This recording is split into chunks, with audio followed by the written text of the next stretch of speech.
आज हम अपभ्रंश की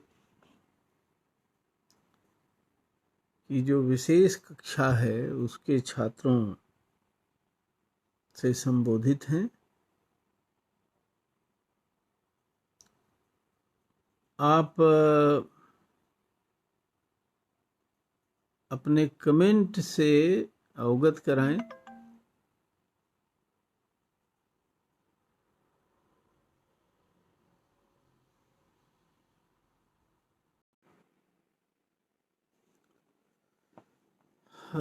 आप अपने कमेंट से अवगत कराएं जिससे मुझे पता चले कि आप वहां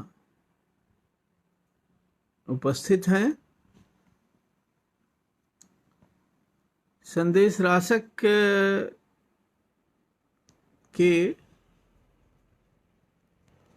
मेरी जानकारी में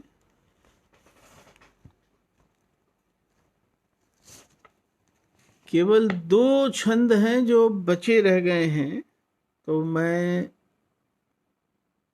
पहले उन 2 की व्याख्या कर लूं और फिर कुछ सामान्य बातें संदेश राशक के बारे में आपको बताऊं। ये ठीक रहेगा? मैं मान के चल रहा हूं कि ये ठीक रहेगा।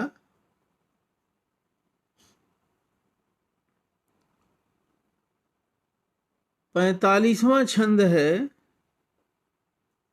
सुन्नारह जिम मह हियऊ पिय उकिख करे। सुन्नारह जिम मह हियऊ पिय उकिख करे। बिरह हुयासी दहे बिकरी आशा जल सिंचेवी।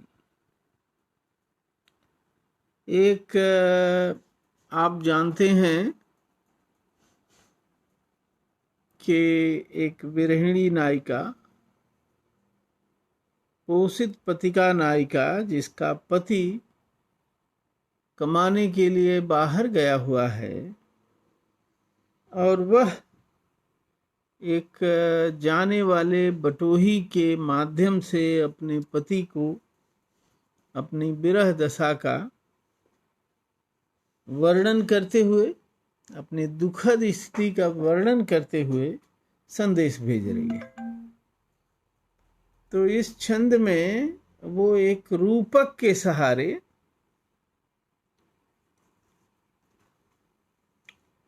अपनी बात कह रही है। सुनार जैसे होता है ना, सुनार स्वर्णकार जो सोने के आभूषण बनाते हैं, कभी आप अगर उसकी दुकान पर पहुंचें, अब जो नई नई दुकानें खुल गई हैं, बड़े बड़े शोरूम हैं, उनकी बात मैं नहीं कर रहा हूँ। जो छोटी छोटी गांवों में और छोटे छोटे कस्बों में सुनार की दुकानें हैं, वहाँ आप जाएं तो देखें कि सुनार कैसे काम करता है। उसी अनुभव को कवि ने विरहिणी की दशा का वर्णन करने के लिए उसी अनुभव को यहाँ लिया है। मैंने आपको ये बताया होगा और नहीं बताया होगा तो अभी मैं संदेश राशक के बारे में जो एक परिचयात्मक बातचीत आपसे करूँगा और संदेश राशक के कवि के बारे में, तो उसमें इसकी चर्चा करूँगा कि लोक का जो अनुभव है, लोक जीवन के जो अनुभव हैं, वह इस कवि को विशेष बनाते हैं। तो कहता है, नायिका कह रही है कि सुन्नारह जिम मह हियऊ पिय उकिख करे। आपने वो मुहावरा भी सुना होगा कि सोना जो है जितना ही आग में तपाते हैं उतना ही वो शुद्ध होता है, उतना ही उसकी चमक बढ़ती है। तो कैसे सोने को तपाते हैं, सोने को आग में। तो आप बैठेंगे सुनार की दुकान पर तो देखेंगे कि पहले वो आग में सोने को गर्म करेगा, फिर पानी में ठंडा करेगा, फिर आग में गर्म करेगा, फिर पानी में ठंडा करेगा। तो नायिका कह रही है कि सुन्नारह जिम, सुनार की तरह, मह हियऊ, मह माने मेरा, हियऊ माने हृदय को, प्रिय उकिख करे, मेरा जो प्रिय है वह उसे उत्कांक्षित करता है। मेरे हृदय को जैसे सुनार सोने को की चमक को बढ़ाता है आग में और पानी में डालकर, वैसे ही मेरा जो प्रिय है मेरे हृदय को तेज देता है, धार देता है, चमक देता है। कैसे? बिरह हुयासी दहे विकरी, पहले वह विरह की जो हवा है, जो विरह की तेज आंच है, दहे विकरी। आप जो विरहिणी नायिका होती है, या नायक भी, नायक का वर्णन तो कम कम होता है हिंदी में, लेकिन नायकों को भी विरह हो सकता है, इस ओर कवियों का ध्यान कम जाता है। लेकिन विरह की स्थिति में नायिका जो तेज श्वास लेती है, गर्म श्वास लेती है, तो उसके दीर्घ निश्वास से जो जिसमें एक गर्मी होती है, और वह सांस कहाँ पड़ती है? उसके हृदय स्थल पर पड़ती है। तो नायिका कह रही है कि जिस प्रकार सुनार सोने को चमकाने के लिए पहले उसको आग में तपाएगा, फिर पानी में डुबाएगा, फिर आग में तपाएगा, उसी तरह विरह की का जो दीर्घ निश्वास है, उसकी ज्वाला में वो मेरे हृदय को जलाता है। और आशा जल सिंचे, और उसके बाद आशा के जल से वह सिंचित करता है। यह एक उम्मीद सी लगी हुई है कि वह लौट कर आ जाएगा। और तमाम आपने दोहे ऐसे पढ़े होंगे कि अंखड़ियाँ झाई पड़ी, पंथ निहार निहार, जी भड़ियाँ छाला पड़ा, नाम पुकार पुकार। उसमें ऐसे दोहे भी आपको मिलेंगे जिसमें कि दिन गिनते गिनते उंगलियां घिस गई हैं। तो विरह की वेदना से पैदा होने वाला जो दीर्घ उच्छ्वास है, और उस उच्छ्वास की गर्मी से हृदय दग्ध होता रहता है, और उसी में आशा की, उम्मीद की शीतल बयार आती है, और वह शीतल बयार हृदय को एक तरह से शीतल कर देती है, ठंडा कर देती है। तो जिस तरह से सुनार सोने को ठंडा और गर्म करके उसको तेज बनाता है, उसके रंग को निखारता है, उसी तरह मेरा प्रिय मेरे हृदय को विरह के दीर्घ निश्वास से दग्ध करता है, विरह की वेदना से, विरह की ज्वाला से दग्ध करता है, और उसी के साथ आशा की, उम्मीद के जल से सींचता है, और इस तरह मेरे हृदय को निखारने की कोशिश करता है। और अब जो आखिरी दोहा बच गया है पढ़ाने के लिए, जामिनी जंग वैरिज्यतुआ तंग तिहुयाणी रहु माई, दुखी होई चौगड़ी झिझई सुह संगाई। देखिए, जीवन में जिन चीज़ों से हमारा जीवन बनता है, उसमें एक बहुत महत्वपूर्ण आयाम है काल का, अवधि का, समय का। और समय किस तरह से सापेक्षिक रूप से कम या ज्यादा प्रतीत होता है हमारी मनोरचना के हिसाब से, हमारे मनोभाव के हिसाब से। फिलहाल हम लोग तालाबंदी के दौर में बंद हैं, घर से बाहर निकलना बंद है, तो लगता है कि ये दिन, ये रातें कैसे बीत रही हैं, ये समय कैसे बीतेगा।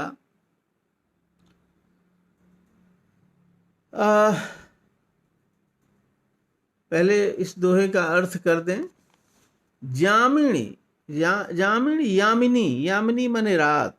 जंग, ये जो तुम्हारी वाणिज्यत्व, तुम्हारी जो वचनीयता है, तुम्हारी जो विशेषता है, तुम्हारा जो बयान है।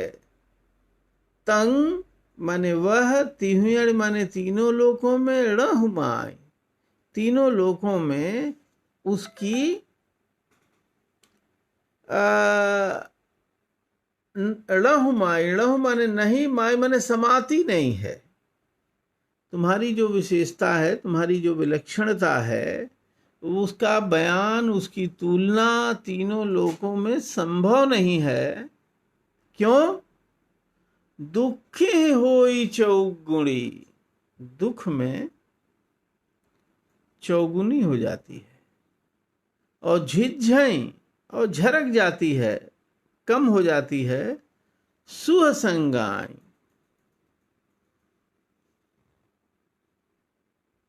जब विरह का समय होता है तो रात इतनी बड़ी हो जाती है। वही रात है, वही 12 घंटे हैं। घंटे में और मिनट में और सेकंड में कोई फर्क नहीं है, लेकिन विरह की स्थिति में वो चौगुनी हो जाती है और काटे नहीं कटती है। याद करिए गालिब का वो शेर कि कावे कावे सख्त जानी, हाय तन्हाई न पूछ,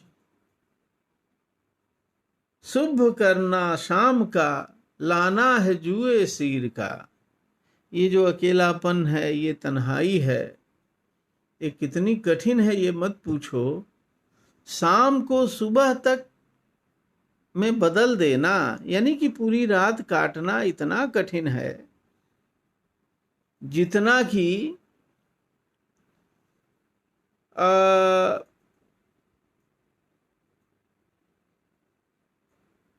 फरहाद को जो मुश्किल हुई थी दूध की नदी बहाने में, सीर के पहाड़ को काट करके,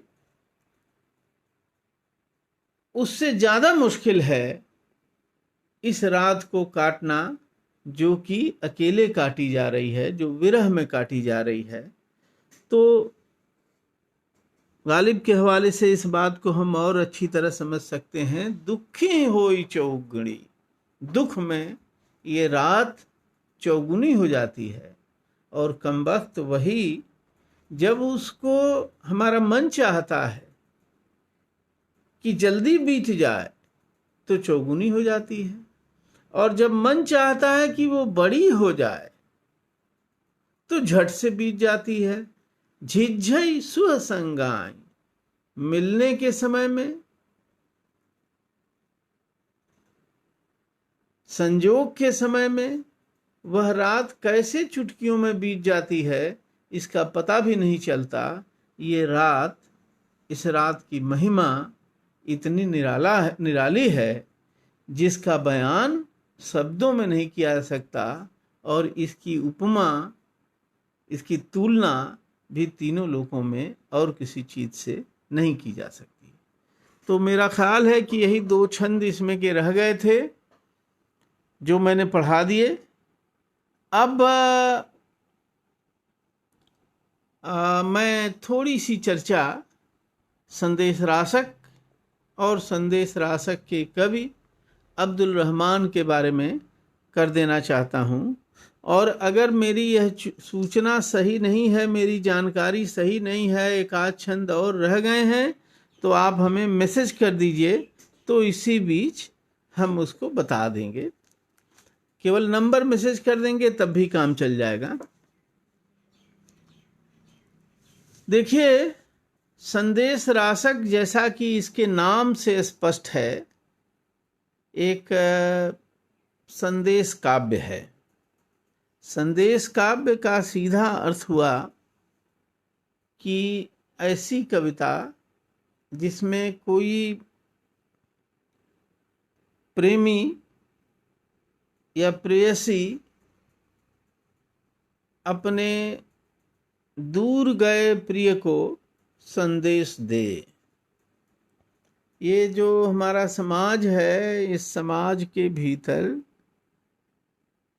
कभी रोजगार की वजह से, कभी किसी काम की वजह से प्रेमी जनों में विरह होता रहता है। संदेश काव्य का जो आदि उदाहरण हमारे यहाँ मौजूद है वो है मेघदूत कालिदास का, जिसमें यक्ष को श्राप मिला और उसे धरती पर आना पड़ा और उसकी यक्षिणी वहीं छूट गई और उसने बादलों के माध्यम से अपना संदेश भेजा। तो एक लंबी परंपरा, आप जानते होंगे, भोजपुरी के महान नाटककार भिखारी ठाकुर की प्रसिद्ध नाट्य कृति है विदेशिया। विदेशिया भी एक तरह से संदेश काव्य है। तो पतियों का या प्रेमियों का धनोपार्जन के लिए परदेश जाना बहुत पुरानी परंपरा रही है, और उसमें घर पर या गांव में छूट गई स्त्री को तरह तरह की दिक्कतें सहनी पड़ती हैं, तरह तरह की वेदना सहनी पड़ती है। इस दृष्टि से आप देखें तो जायसी के पद्मावत में जो नागमती का विरह वर्णन है, जिसकी बड़ी प्रशंसा की जाती है, वह भी एक तरह से संदेश काव्य की परंपरा के भीतर ही आता है। तो संदेश रासक ऐसा ही काव्य है, छोटा सा। कुल 233 उसमें 223 उसमें छंद हैं और 3 हिस्से में बटा हुआ है, 3 खंड में बटा हुआ है। पहला खंड इसका जो है, और खंडों का नाम दिया है प्रक्रम। तो पहले प्रक्रम में केवल भूमिका है, और मुझे लगता है कि ये बहुत ही महत्वपूर्ण भूमिका है, और ध्यान से आप इस भूमिका को पढ़ेंगे तो पाएंगे कि 12वीं शताब्दी की ये रचना है, और कबीर से करीब 300-400 साल पहले, एक तरह से ये कबीर के पूर्वज कवि हैं, इस अर्थ में कि कबीर भी बुनकर थे और इसके जो रचनाकार हैं अब्दुल रहमान, वो भी बुनकर हैं। तो 12वीं शताब्दी के भीतर की यह कृति है। पहले प्रक्रम में जिस तरह की का एक इन्होंने अपनी कविता के लिए एक प्रस्तावना दी है, वो प्रस्तावना अद्भुत है, इस अर्थ में कि समूचे हिंदी साहित्य में ऐसी लोकतांत्रिक प्रस्तावना दूसरी ढूंढे नहीं मिलेगी, और कम से कम आदिकालीन और मध्यकालीन साहित्य में तो नहीं ही मिलेगी। तो उस 23 जो आरंभिक पहले प्रक्रम में जो चर्चा किया है, जैसे कि मंगलाचरण है, फिर मंगलाचरण के बाद एक अपना परिचय दिया है कि मैं साहब एक बुनकर हूँ, कपड़ा बुनने का काम करता हूँ। फिर वो पूर्व कवियों की को याद करते हैं, उनको प्रणाम करते हैं, आ, कविता जो है, कल किसी व्याख्यान में श्रद्धा जी ने टी.एस. इलियट के ट्रेडिशन एंड इंडिविजुअल टैलेंट की चर्चा की है। तो ये हमने देखा कि एक कवियों की रवायत रही है कि वो अपने पूर्व कवियों को याद करते हैं, जैसे कि तुलसीदास ने याद किया है, और भी कवि अपने पहले के कवि को और उस कवि परंपरा को याद करते हैं। और कवि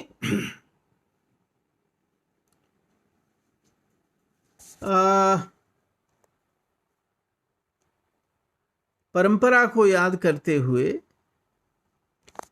पूर्व कवियों को याद करते हुए, उनके प्रति श्रद्धा दिखाते हुए और बड़े विनम्रता के साथ ये कहते हैं कि साहब, लक्षण और छंद से युक्त हमारे पूर्व कवियों की जो अच्छी कविता रही है, सुकयित्तम लक्षण छंदा हरड़े सुकयित्तम, उसकी तुलना में हमारी जो कविता है, लक्षण छंदप मुक्कम कुकवित्तम, इसमें न लक्षण है न छंद है और कुकविता है। ये तो आप इनके बाद के कवि हैं तुलसीदास बार बार कहते हैं कि कवि न हो नहीं बचन प्रवीणु, सकल कला सब विद्याहीनु। तो ये एक विनम्रता प्रदर्शन की एक परंपरा है। उस सब का पालन करते हुए मुख्य बात पर जब आते हैं हमारे अब्दुल रहमान, तो कमाल करते हैं। और मुख्य बात यह है कि मुझे कविता करनी चाहिए कि नहीं करनी चाहिए। कई बार हम इस संदेह में होते हैं कि भाई, जब कालिदास लिख गए हैं, जब कबीर लिख गए हैं, तुलसीदास लिख गए हैं, जयशंकर प्रसाद लिख गए हैं, केदारनाथ सिंह लिख गए हैं, इतने बड़े बड़े कवि सब लिख गए हैं, तो हम लिखें कि ना लिखें? हर नए कवि को एक संकोच होता है। तो उस समय अब्दुल रहमान को जरूर याद कर लेना चाहिए। आप लोगों में भी बहुत सारे लोग कविताएं लिखते होंगे। जा जस कब्ब सत्ती सातेण अलज रेण भड़ी अब्बा, जय चौमुहेण भड़ियम ता शेषा मां भड़ी जंतु। जिसके पास जितनी काव्य शक्ति हो, कविता लिखने की जितनी भी क्षमता हो, बड़ी हो या कम हो,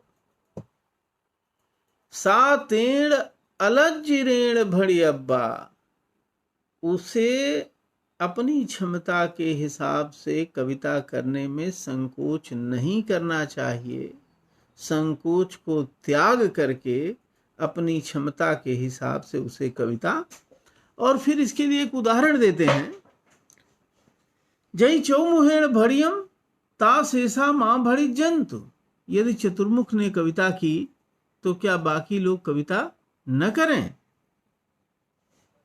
तो हालांकि हजारी प्रसाद द्विवेदी ने चतुर्मुख का अर्थ ब्रह्मा से किया है, लेकिन ऐसा लगता है कि अपभ्रंश के एक बहुत बड़े कवि जिनका उल्लेख मिलता है, और सारे बड़े कवियों ने चतुर्मुख को महाकवि के रूप में याद किया है, चाहे स्वयंभू हों, चाहे पुष्पदंत हों, चाहे अब्दुल रहमान हों, सभी बड़े कवियों ने चतुर्मुख को याद किया है। हालांकि दुर्भाग्य से चतुर्मुख की रचनाएं हमको प्राप्त नहीं हैं। तो संभव है कि अब्दुल रहमान का इशारा चतुर्मुख की ओर हो कि यदि चतुर्मुख ने कविता की, इतने बड़ी कवि हुए, तो क्या बाकी लोग कविता न करें? तो बाकी लोग भी कविता करें, जो चतुर्मुख नहीं है, जो ब्रह्मा नहीं है, जो विशिष्ट नहीं है, जो अभिजात नहीं है, उन्हें भी कविता करने का हक है। और यहाँ से जो उपमानों की एक श्रृंखला देते हैं, उसी को मैंने कहा कि ऐसा लोकतांत्रिक बर्ताव और प्रस्ताव हिंदी कविता में दुर्लभ है, और कम से कम उस काल में, जिस काल में कि अब्दुल रहमान कविता कर रहे थे। बहुत सारे उदाहरण उन्होंने दिए हैं जिसमें एक तरफ एक विशेष है और दूसरी तरफ एक सामान्य है, और कहते हैं कि अगर विशिष्ट है तो क्या सामान्य न रहे। आकाश में चंद्रमा उदित होता है और चांदनी फैलती है, ठीक बात है, लेकिन हमारी झोपड़ी में जो एक छोटा सा दिया जलता है, तो झोपड़ी में रोशनी तो वो दिया ही करता है, तो दिए की भूमिका को चांद की भूमिका से कम नहीं आंका जाना चाहिए। एक और बात उन्होंने बीच में छूट गई, जो बहुत अच्छी बात इन्होंने कही है। सारा विनम्रता प्रदर्शन और मंगलाचरण वगैरह के बाद वो कहते हैं कि जो बहुत विद्वान हैं और जिनको अपनी विद्वत्ता का अभिमान है, वह मेरी इस कविता की ओर रुख नहीं करेंगे, तरजीह नहीं देंगे कि क्या इस जुलाहे की और बुनकर की कविता है, इसमें क्या हम देखें। और जो मूर्ख लोग हैं उनको ये कविता समझ में नहीं आएगी। तो मेरे पाठक जो होंगे वो ऐसे लोग होंगे जो बहुत विद्वान नहीं हैं और जो बहुत मूर्ख नहीं हैं, यानी कि मध्यम सामान्य लोग जो हैं वही हमारी कविता का आनंद ले सकेंगे।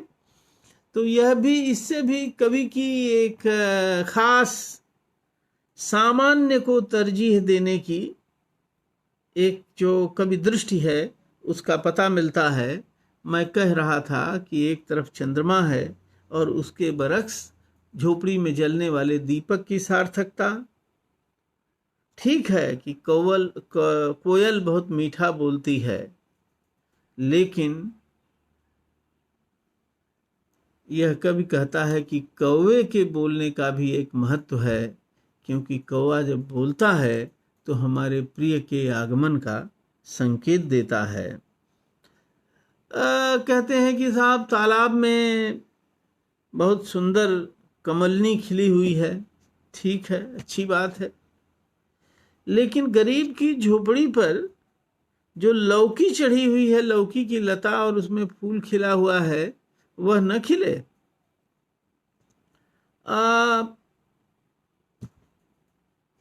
बहुत बड़े व्यक्ति के घर,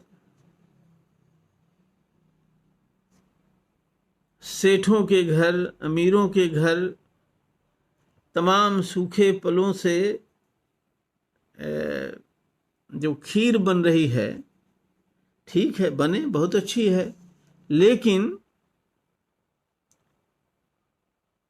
एक गरीब की कुटिया में जो खिचड़ी दड़बड़ा रही है वो खिचड़ी न दड़बड़ाए। बहुत सारी सुंदरियां सजी धजी कोमल करों से वीणा बजाती हैं, तो क्या गांव की स्त्रियां जो मिलजुल के और ढोलक पर धमा चौकड़ी करती हैं वो धमा चौकड़ी न करें? तो एक पूरी आभिजात्य और विशिष्ट के बरक्स सामान्य के, साधारण के अधिकार को यह कवि बहुत जोरदार तर्कों से और उदाहरणों से स्थापित करता है। और यह एक ऐसी चीज है अब्दुल रहमान की कविता में। और मैं एक चीज का की ओर आपका ध्यान आकृष्ट करना चाहता हूं कि बार बार कबीर के हवाले से ये सवाल किया जाता है कि कबीर में इतना आत्मविश्वास कहाँ से आया? तो आत्मविश्वास का संबंध कई बार लगता है कि रचना से है, सृजन से है। कबीर बुनाई करते हैं और उत्पादन करते हैं। यह जो उत्पादन की, रचने की जो क्षमता है, वह क्षमता किसी भी व्यक्ति को आत्मविश्वास देती है। ये हमारा जो बुनकर जुलाहा कवि है संदेश रासक का अब्दुल रहमान, और जो अपनी कविता के लिए प्रस्तावना रचता है, उसमें जो आत्मविश्वास है वो ऐसा ही आत्मविश्वास है जिसको देखकर लगता है कि जरूर ये कबीर का पूर्वज कवि है। एक और प्रसंग की चर्चा आपसे कर दूं। राजा भोज के समय में ये हो गया था कि हर नागरिक को कविता करनी है, जो कविता नहीं करेगा उसका चालान हो जाएगा। तो पूरा एक डिपार्टमेंट बन गया चालान करने वालों का। तो जैसा कि होता है, वो चालान जो डिपार्टमेंट होता है, उस डिपार्टमेंट का एक टारगेट होता है कि इतने लोगों का चालान करना है। तो एक दिन और कोई नहीं मिला तो एक जुलाहे को पकड़ लिया चालान वाले विभाग ने और राजा भोज के दरबार में उपस्थित किया और कहा कि भाई ये कविता नहीं करता है। तो राजा ने उससे पूछा कि क्यों भाई, तुम कविता नहीं करते हो?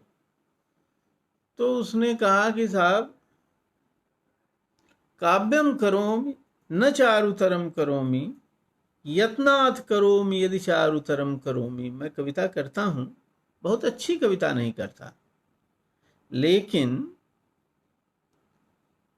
अगर यत्न पूर्वक कविता करूं तो अच्छी कविता भी कर सकता हूं। और उसके बाद की जो पंक्ति है वह है कि हे महाराजाधिराज, कवयामि बयामि यामि।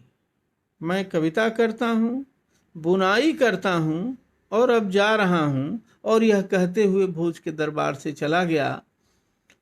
न उसने इस बात की प्रतीक्षा की कि राजा इस कविता पर खुश होकर के और हमें पुरस्कृत करेंगे, न ही इस बात का उसे भय हुआ कि इस अवज्ञा के लिए राजा हमें दंडित कर सकते हैं। तो कवि, जो बुनकर कवि है, जो रचने वाला कवि है, उसके भीतर जो साहस की परंपरा, वो हमें उस अज्ञात कवि से लेकर के और अब्दुल रहमान से होते हुए कबीर तक वह धारा दिखाई पड़ती है। तो ये प्रस्तावना संदेश रासक की बहुत महत्वपूर्ण है। और उसके बाद दूसरे प्रक्रम में मुख्य कहानी शुरू होती है। और कहानी क्या है? एक कहानी का बस सिलसिला है, यानी ये प्रबंध रचना है भी और नहीं भी है। इसीलिए आचार्यों ने इसको कहा कि ये क्षीण प्रबंध धर्मा काव्य है। प्रबंध का बहुत बारीक सा धागा इसमें है। दूसरे प्रक्रम में जैसे ही आप शुरू करते हैं तो नायिका जो है वो देखती है, दरवाजे पर बैठी हुई है, बिसूर रही है, और वो देख रही है कि एक पथिक तेजी से भागा जा रहा है। तो वो दौड़ती है और सौंदर्य का वर्णन इतने सांकेतिक ढंग से किया है कवि ने कि मतलब वो पढ़ते हुए आनंद आ जाता है। कहीं न अंगों का वर्णन है, न किसी भंगिमा का वर्णन है। वो अचानक एक पथिक को उस दिशा में जाते हुए देखती है जिस दिशा में उसका पति गया हुआ है। तो वो घर से दौड़ पड़ती है और अचानक दौड़ती है। तो दौड़ने के क्रम में उसके कुछ घुघरू टूटते हैं, कुछ करघनी टूटती है, कुछ और चीजें टूटती हैं। और उन्हीं के टूटने से, यहाँ इतना समय नहीं है कि उसका मैं विस्तार से आपसे चर्चा करूं, उसके लिए आपको पूरी किताब पढ़नी पड़ेगी। उसके सौंदर्य का और ख़ास तौर से शारीरिक सौष्ठव का पता चलता है। याद करिए, पार्वती के सौंदर्य का वर्णन करते हुए कालिदास ने कुछ नहीं किया है। एक बूंद आकर के पार्वती के माथे पर गिरती है और वहां से ढुलकते हुए पलकों से, होठों से होते हुए अंत में उनकी नाभि में समा जाती है। और उस बूंद की यात्रा से कालिदास ने पार्वती के सौंदर्य का विलक्षण वर्णन किया है। उसमें ऐन्द्रिकता है भी और ऐन्द्रिकता नहीं भी है। और सौंदर्य का जो बोध कराना चाहते हैं कालिदास, जो बोध कराना चाहते हैं हमारे अब्दुल रहमान, वो हो जाता है। तो वो तेजी से पहुंचती है और उसको रोकती है, पथिक को पूछती है कि भाई तुम कहाँ से आ रहे हो और कहाँ जा रहे हो। तो पथिक कहता है कि मैं सामोर से आ रहा हूँ और स्तंभ तीर्थ जा रहा हूँ। तो स्तंभ तीर्थ का नाम सुनते ही ये बेहोल हो जाती है, क्योंकि इसका पति वहां गया हुआ है। लेकिन पथिक जो है अलबेला है, मस्त है अपने ढंग का, तो विस्तार से पहले बताता है कि सामोर नगर कैसा है, उसका बाकायदा नगर वर्णन करता है, नगर में जो बाजार है उसका वर्णन करता है, सुंदरियों का जो हाट है उसका वर्णन करता है। ये सब वर्णन करने के बाद फिर बताता है कि मैं स्तंभ तीर्थ से जा रहा हूं।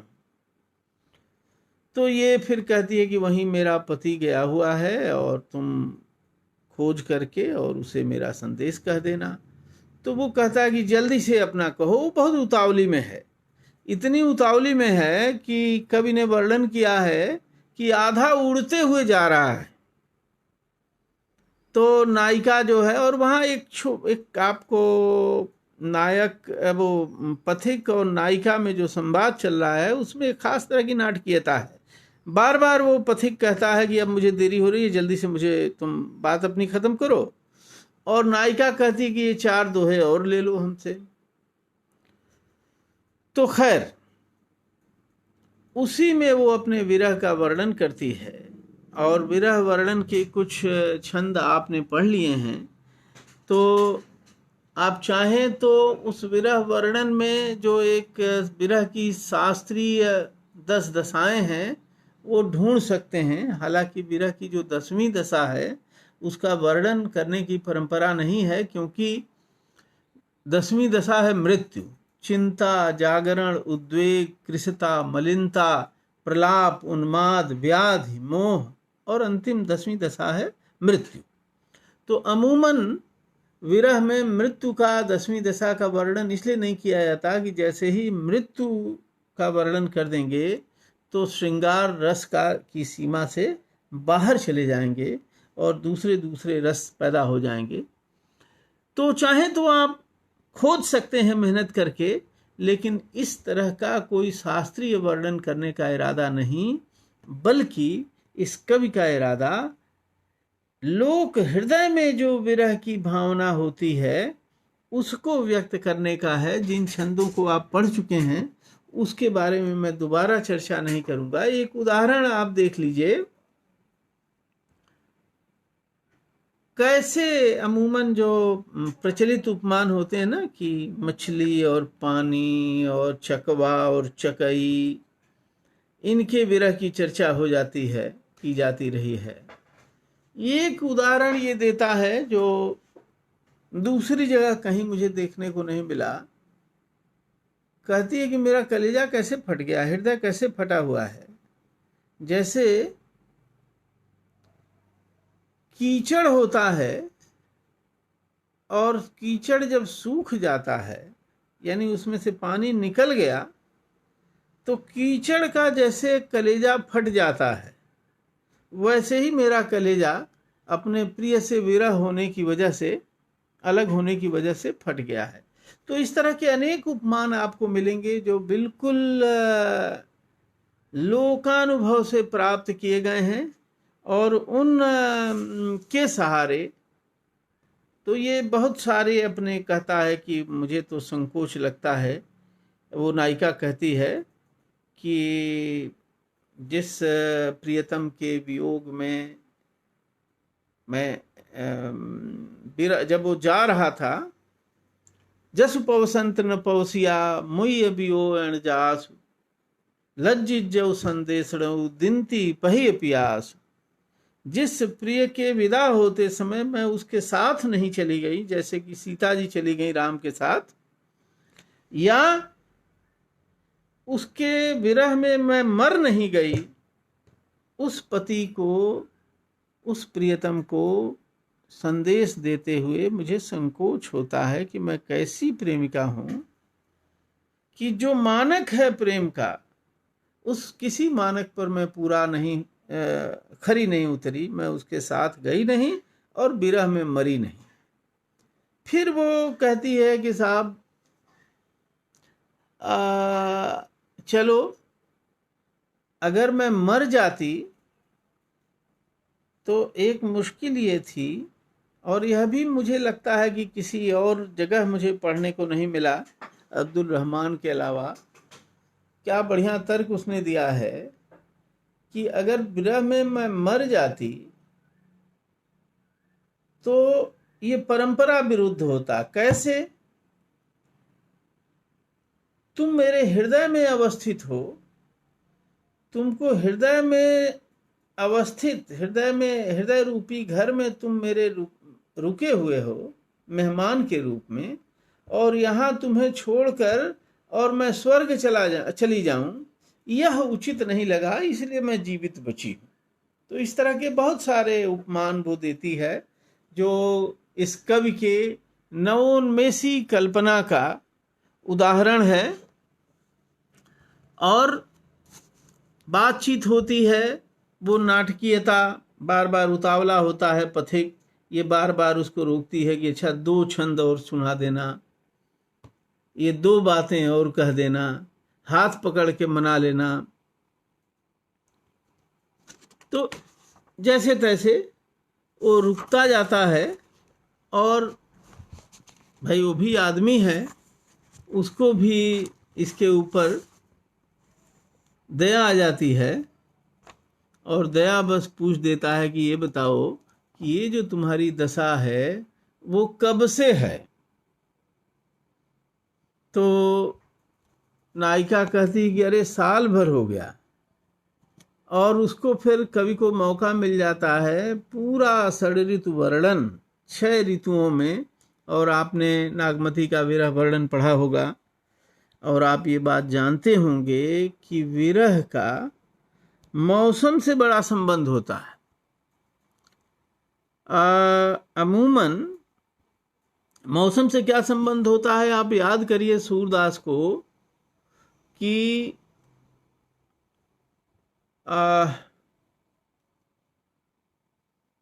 क्या है, तब वह लता लगत यति शीतल, बिन गोपाल बैरिन भई कुंजें। तो जो चीजें, जो ऋतुएं, जो वस्तुएं, जो परिस्थितियां प्रिय की उपस्थिति में बहुत आनंद देती हैं, वही चीजें प्रिय की अनुपस्थिति में दुखदाई हो जाती हैं। तो एक बहाना पूरा तीसरा प्रक्रम जो है, वह तीसरा प्रक्रम ऋतु वर्णन का है। ग्रीष्म ऋतु से लेकर के वर्षा ऋतु तक का 6 ऋतुओं का वर्णन है। और उसमें नायिका, और आप उस ऋतु वर्णन को भी पढ़ेंगे तो पाएंगे कि वहाँ भी एक देशज जो प्रतिभा है इस कवि की, और एक नवोन्मेष की प्रतिभा है जो पुराने किसी कवि में नहीं दिखाई पड़ती है, जो परंपरित उपमान हैं। जैसे मैंने बताया कि पानी और मछली का उदाहरण अमूमन दिया जाता है, उसकी जगह पर कीचड़ और पानी का उदाहरण ये देते हैं। तो इस तरह की बहुत सारे नए उदाहरण देते हुए, और उसमें कोशिश कवि की ये है कि हृदय की जो व्यंजना है, उस व्यंजना की अधिक से अधिक अभिव्यक्ति हो सके, उस व्यंजना, और जो विरह में हृदय पर जो प्रभाव पड़ते हैं, उन प्रभावों को व्यक्त करने की कोशिश करता है। एक वर्षा का छंद हमारे सामने है। दसों दिशाओं में बादल छाए हुए हैं, रह रह करके बिजली चमक रही है और दादुरों की ध्वनि चारों ओर व्याप्त हो रही है। धारावार वर्षा 1 मिनट भी रुक नहीं रही है। तो ये जो है परंपरागत वर्णन है वर्षा ऋतु का। लेकिन उसमें अचानक कवि अपना नया प्रयोग करता है। निबड़ निरंतर नीर हरा, दुद्धर धर धारोह भरू, किमि सहु पही सिहरा ठियई, दुसहु कोयल रसई सरू। इतना सब पानी बरस रहा है, धारावार और सारी चीजें हैं। इसमें मैं कोयल के जो मीठे बोल हैं वो कैसे सह पाऊं अकेले, प्रियतम के बगैर। तो कुल मिला के जो विरह दशा का वर्णन है उसमें शास्त्रीय पद्धति की अपेक्षा जो सहज सहज ग्रामीण हृदय में जो अनुभव हैं उन अनुभवों को व्यक्त किया है। तो पूरी कविता का जो ताना बाना है इनके, वह एक लोकतांत्रिक अधिकार से शुरू होता है और नगर वर्णन भी है उसमें। नगर वर्णन के साथ प्रेमिका के, विरहिणी स्त्री के सहज मनोभावों का वर्णन है। फिर उसके बाद 6 ऋतुओं का वर्णन है और जैसे ही 6 ऋतुओं का वर्णन खत्म होता है वैसे ही कहानी ये पहुंचती है वो, और पथिक का उतावलापन तो बीच बीच में बना हुआ है। तो वो बार बार कहता है कि अरे बहुत देर हो जाएगी और ये कहा गया है कि रात में नहीं चलते हैं वगैरह वगैरह। तो वो आशीर्वाद देके, पूरा संदेश हो गया है, आशीर्वाद देके उस पथिक को विदा करती है। और जैसे ही उस पथिक को विदा करती है उधर से उसका पति आता हुआ दिखाई पड़ता है और अंत में संदेश राशक का कवि ये कामना करता है कि जिस तरह से आधे क्षण में इस विरहिणी की कामना पूरी हो गई और उसका पति आ गया, उसी तरह से ये संदेश राशक पढ़ने और सुनने वाले लोगों की कामना पूरी हो जाए। तो कम से कम आपने पढ़ा नहीं तो सुन तो लिया ही। तो मैं अपने संदेश राशक के कवि अब्दुल रहमान की ओर से आप लोगों के लिए कामना करता हूँ कि आपकी जो इच्छाएं हैं वो पूरी हो जाएं। 2 बातें आप संदेश राशक को डील करते समय ध्यान में रखें। एक तो इसमें जो लोक जीवन की अभिव्यक्ति है, इसकी जो लोक परकता है और इसके जो उपमान विधान में एक खास तरह की नवीनता दिखाई पड़ती है उसकी ओर। दूसरा, इसको एक कोई लोक परंपरा रही होगी, जिस लोक परंपरा की भीतर ही इस कविता को, जो संदेश काव्य की परंपरा है, उस परंपरा के भीतर इस कविता को देख सकते हैं, जिसका कि अगला रूप हमको विदेशिया के काव्य में दिखाई पड़ता है। तो ये है संदेश राशक। और आगे चल कर के हिंदी कविता का जो विकास हुआ है, उस विकास में आप देखें तो जो लोकोन्मुखता है, यानी विशेष की जगह पर सामान्य को महत्व देने की जो परंपरा है, जो दृष्टि है, वह विकसित होती हुई दिखाई पड़ती है। तो अब्दुल रहमान का जो संदेश राशक है वो संदेश काव्य की दृष्टि से, विरह काव्य की दृष्टि से और लोक परक काव्य की दृष्टि से हमारे लिए एक बहुत ही महत्वपूर्ण काव्य है। और हम अपनी जो हिंदी की ठेठ काव्य परंपरा है, उस ठेठ काव्य परंपरा को समझने में हमें इससे सहूलियत मिलती है। अगर आपके मन में कोई सवाल हो तो आप सवाल यहाँ कर सकते हैं और मैं उसके बारे में चर्चा करूँगा। बताएं मयंक जी, आप मौजूद हैं, आपको देख के बहुत प्रसन्नता हो रही है, और श्रद्धा जी की मौजूदगी से संकोच और भय दोनों हो रहा है।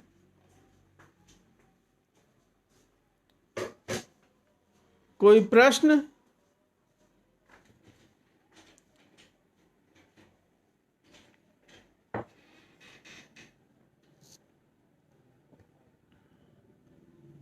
तो फिर यहाँ से मैं आपसे विदा लेता हूँ इस पाठ में, और जल्दी ही मैं कोशिश करूँगा कि इस पर अपभ्रंश में और क्या पढ़ाना है ये बताएंगे आप लोग?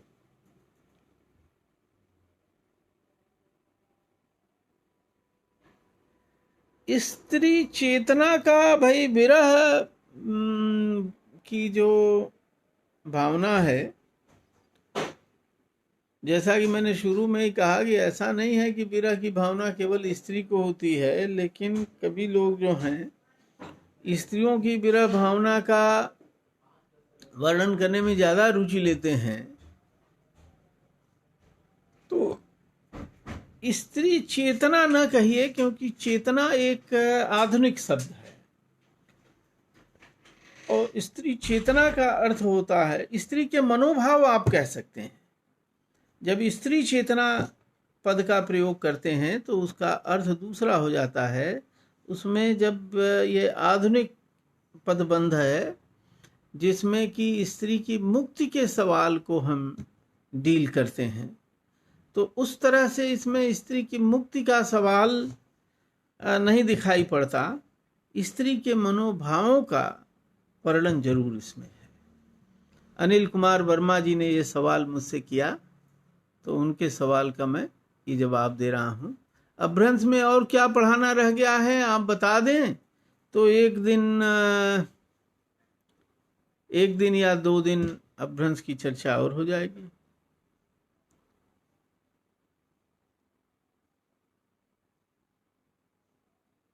खैर, ये तो आप हमको वैसे भी ग्रुप में मैसेज कर सकते हैं। बहुत बहुत धन्यवाद आपको।